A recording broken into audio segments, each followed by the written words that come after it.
Hola a todos, je vous souhaite la bienvenue sur cette vidéo espagnol pas à pas.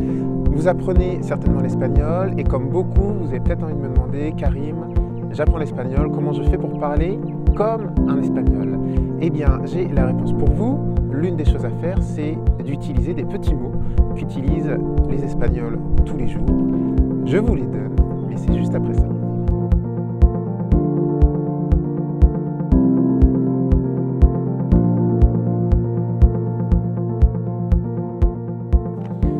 L'un des mots qu'utilisent les Espagnols couramment, c'est le mot vale. Vale, V-A-L-E, significa de acuerdo, ok.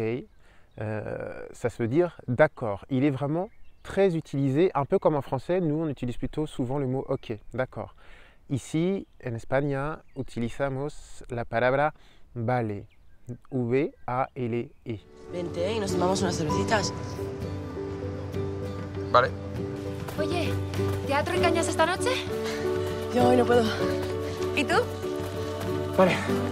Es una expo de no sé qué. Venga, hombre, que luego nos tomamos una cerveza.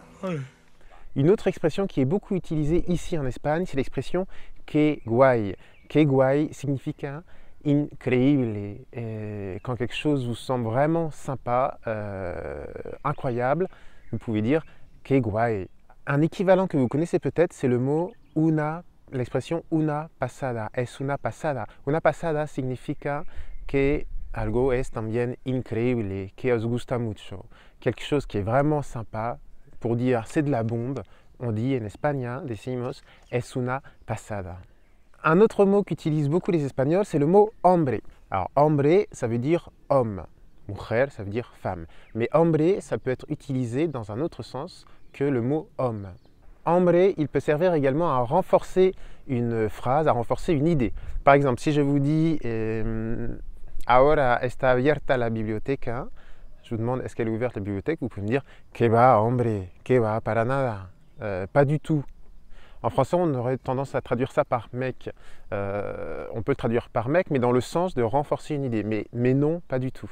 D'ailleurs, l'équivalent à apprendre également, l'équivalent de mec en espagnol, c'est tío, tía. Alors, un tío, c'est un oncle, una tía, c'est une tante, mais en espagnol, on utilise le mot tío, tía pour s'interpeller entre soi. Comme en français, on dit mec. Vamos tío, tengo prisa. Allez mec, je suis pressé. Un autre mot à apprendre également en espagnol pour faire un peu plus local, c'est le mot buenas. On ne l'apprend pas beaucoup, on ne l'apprend pas forcément en cours, on le découvre plutôt en arrivant ici pour dire bonjour le matin, buenos días, buenas tardes l'après-midi, buenas noches le soir. Mais en fait ici on dit aussi souvent buenas. Vous pouvez l'utiliser à n'importe quel moment de la journée, vous pouvez même mettre hola devant, hola, buenas, ¿qué tal? Voilà un autre petit mot pour parler comme un espagnol. Et enfin, avant de fondre littéralement au soleil, là j'ai oublié de vous le dire, je me trouve dans la campagne catalane, dans les montagnes catalanes plus exactement, à San Climent de Llobregat, un petit village magnifique.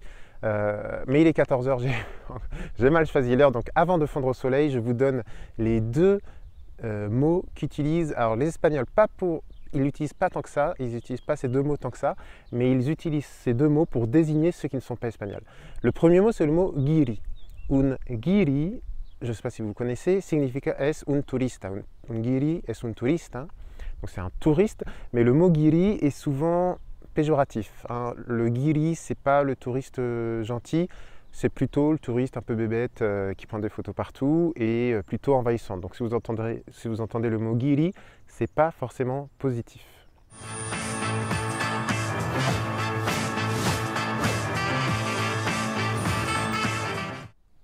Et enfin, le deuxième mot à connaître, c'est un franchute. Un franchute, ça sert, alors si vous l'entendez, ce n'est pas forcément très positif. Un franchute, ça sert à désigner les Français. Son los franceses los franchutes. Un équivalent français, ce serait franchouillard. Mais là encore, ce n'est pas forcément une très bonne traduction, on n'a pas forcément d'équivalent français.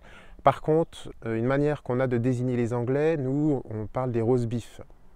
Eh bien, c'est un peu le même sens. Un franchute, c'est un français, mais c'est un peu comme guiri, c'est pas forcément très positif. Donc si vous entendez qu'on parle de vous en disant el franchute, ça sent un peu le sapin.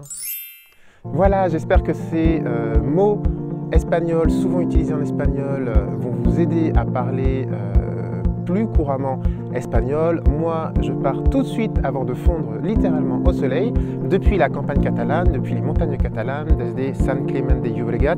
C'est un village qui se trouve juste à côté de Barcelone, que je vous conseille de visiter. On le visite parce qu'il est rempli de cerisiers tout autour. Là, il y en a juste autour de moi, plein de cerisiers.